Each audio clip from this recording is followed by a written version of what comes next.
I read so much Brandon Sanderson this year. 2023 was the year of Sanderson after all. It was a mostly good reading year. My list of best of and worst of, there are more on the best of side than the worst of, so I count that as good overall. I also did quite a bit of rereading old books. I read some new authors that I'd never read before, and a couple of older books. But for fun, I think I'm going to start with the worst books that I read this year, get those out of the way, then talk about the good ones. And also, to be fair, I'm not going to count my 2 DNF books of the year into either of these lists. I would probably have to say that to count as a book read, I have to read the whole thing. I could not finish Hyperion or Frankenstein. They were not for me. No thank you.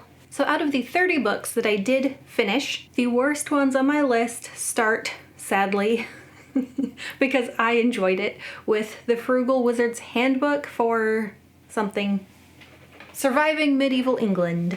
I'm gonna do these in the order that I read them this year.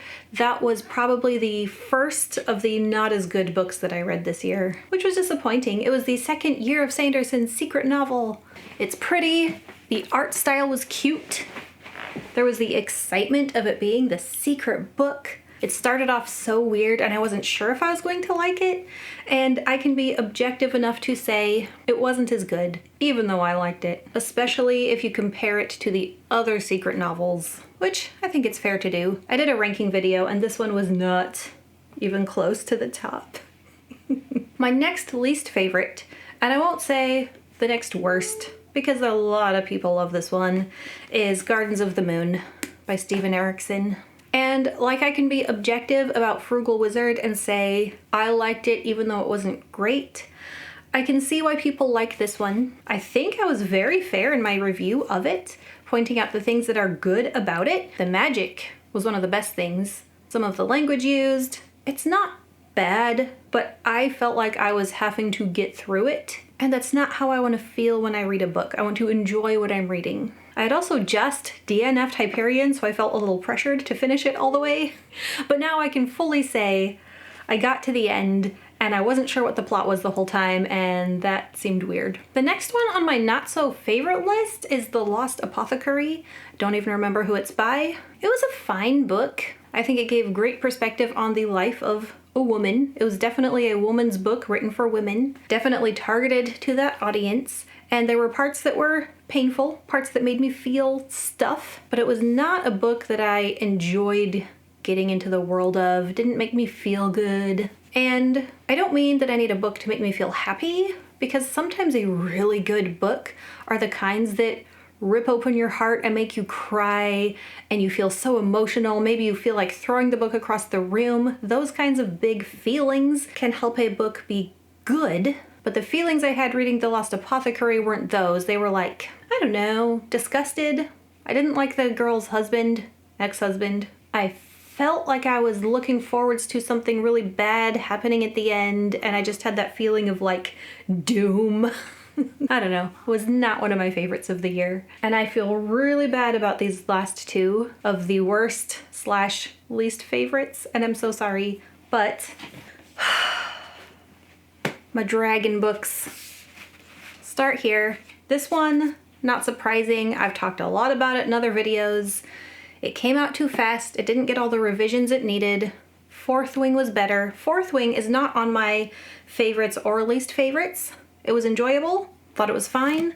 This one did not hold up. It's beautiful though. So pretty. And I will say, great twist at the end. I do want to know what happens, but I might not read the next books to find out what happens.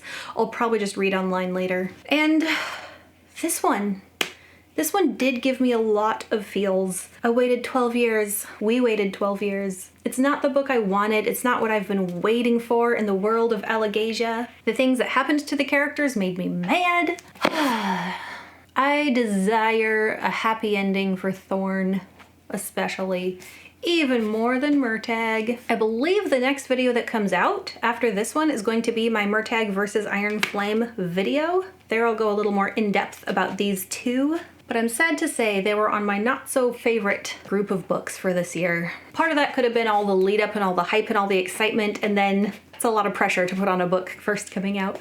On to the my chair is squeaky. On to the favorites list. My first 2 books I read this year were my first 2 favorites of the year, starting with Tress of the Emerald Sea. Woke up New Year's morning, had it downloaded on my phone, and it was beautiful, well told, pleasant. I love Tress. I love the adventure she went on. I love her family. I love her crewmates and her friends and Charlie. Everything about it. The magic, so good. It set the bar high for the whole year and for the whole year of Sanderson. And then right after that, I went into one of my favorite books, The Hobbit. I already knew it was going to be one of my favorites of the year. I reread it every now and then. It's one of the books that helped get me into fantasy in the first place. It has all the nostalgia. Take me to Middle-earth. I don't know if I'll put The Inheritance Cycle by Paolini in my top books. I did reread the whole thing this year to get ready for Murtagh. Again, being objective, they are probably not the best. I did enjoy my reread, partly due to nostalgia. Anyway, this year I also read the Live Ship Traders trilogy. I only have the second and third ones. The whole trilogy is on my best of list. This one I don't think suffers from feeling like a chopped up series. It feels like one long overarching story, one big book just chopped into thirds. So all 3 kind of go together as one story to me, and I really enjoyed them. Hobb is so good at characterization, and she's good at writing all the different types of characters, genders, ages, different walks of life, characters in different circumstances, and it's like she can get into all of their heads and then do mean things to them. I also read the second era of Mistborn, which has 4 books, the Wax and Wane series. That was enjoyable. It's not the big fantasy epic as the first era or the Stormlight Archive. It's more of like fun adventure-y style. Far in the future of the world of Mistborn, new characters, kind of new magic. It's not really new, but like a different mix of how the magic works. In the original trilogy, you have Feruchemy and Allomancy and Hemillurgy all very separate. And in this more modern era, they're more mixed up, which in era 3, whatever that's going to be, I think it's supposed to be more like 80s equivalent. It'll be interesting to see how much more mixed up those different types of magic will be. Also, Suni Pup. Does Tensoon like that he has a stuffed animal? I don't know, but he's cute. I really enjoyed Emily Wilde's Encyclopedia of Fairies. Not a big epic fantasy, kind of scholarly, little more character driven. I love Emily Wilde, the person. She made the book for me. She's smart, she's awkward, she doesn't know how to interact with people. She especially doesn't know how to interact with the guy who likes her. She was very relatable. And I'm really looking forward to the next book that comes out in January. I have 2 more on my list.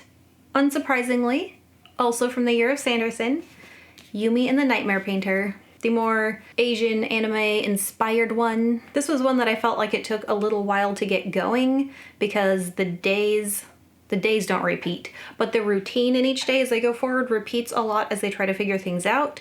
But you know, with Sanderson, when the story picks up, it really picks up. It was super fun. It's another one that I was really worried about the ending. Everything leading up to it, all the, what's it called? All the foreshadowing, I was ready to have my heart broken. That's all I'll say, so there's no spoilers. Last on my list, and the one I just finished less than a week ago, I was very pleasantly surprised with Promise of Blood by Brian McClellan. Today, my review for it came out. I have mostly good things to say about it. The first book in the Powder Mage trilogy, gunpowder is a magic source. A little more modern than most of the classic fantasy. Not very feminist, and I do go into that in the review.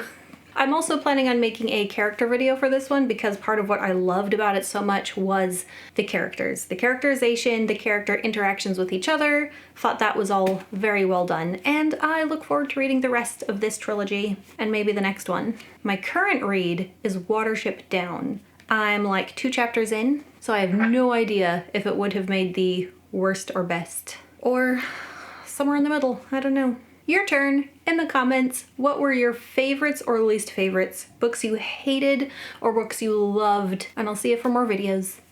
Bye!